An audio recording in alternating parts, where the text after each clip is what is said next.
పాపలా నిదరపోయినప్పుడు అమ్మ చీరే మారేను ఎలగా, పువ్వై నువ్వు విచ్చుకున్నప్పుడు ఈ చీరేగా అందాలకు అడ్డుతెరా.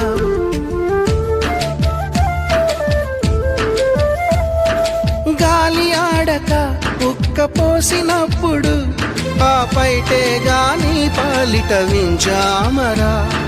ఎండావాన నీకు తగిలినప్పుడు ఆ కడకొంగే నీ తలపై గొడుగు.